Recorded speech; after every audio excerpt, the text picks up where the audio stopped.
hurmatli obunachilar, yuqorida aytganimizdek, mana bu hududdan boshlaymiz. Hozir o'tkazishdi birinchi bo'lib. Mana bu hududlarni hozirgi kunda ko'chada ko'rasizlar. Biza ana shu o'tkazib ko'rsatib beramiz. Hozirda vidalar hali yetishmagan. Shuni sizlar eksperiment qilamiz. Hozir tayyorlab oldik. Zakani qirg'og'ida qanaqa qaynoydigan yovvoyi o'tlar bo'lsa, o'rib keladida, bundan chiqarib bemalol tekin hashar.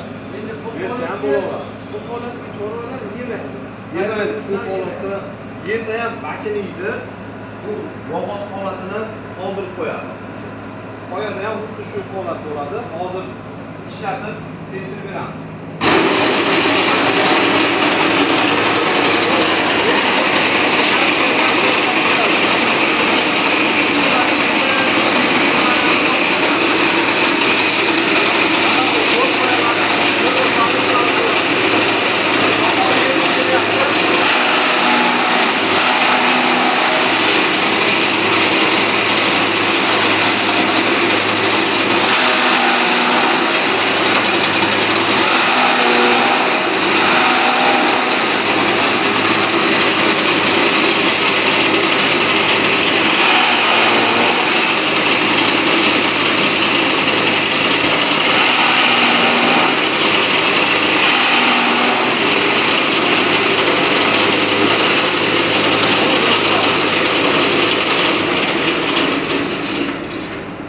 Hurmatli kuzatuvchilarimiz ko'rib o'tishingiz mumkin.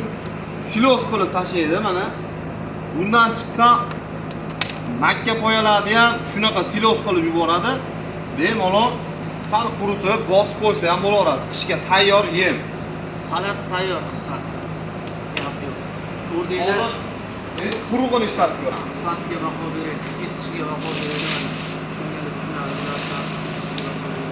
Haydalab tashlaydi. Endi makka poyani o'tkazamiz. Makka poyani qo'lini ham chiqaradi, qurug'i ham chiqaradi. Endi hozir qurug'ini topdik. Bahor endi kelib makka poyalar tayyor bo'lyapti. Qo'li hozir yo'llik uchun qurug'ini ishlatib chiqarib beramiz. Boshladik aka.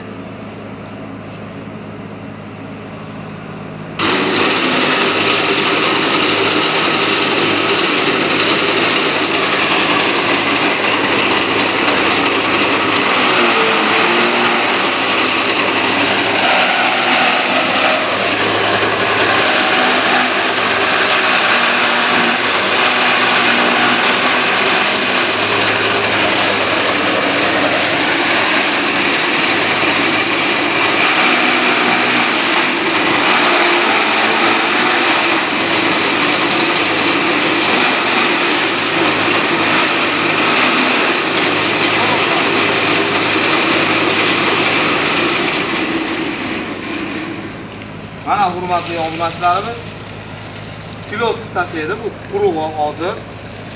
Mana umuman yog'och qolmagan. Bo'lib tashlaydi hammasini.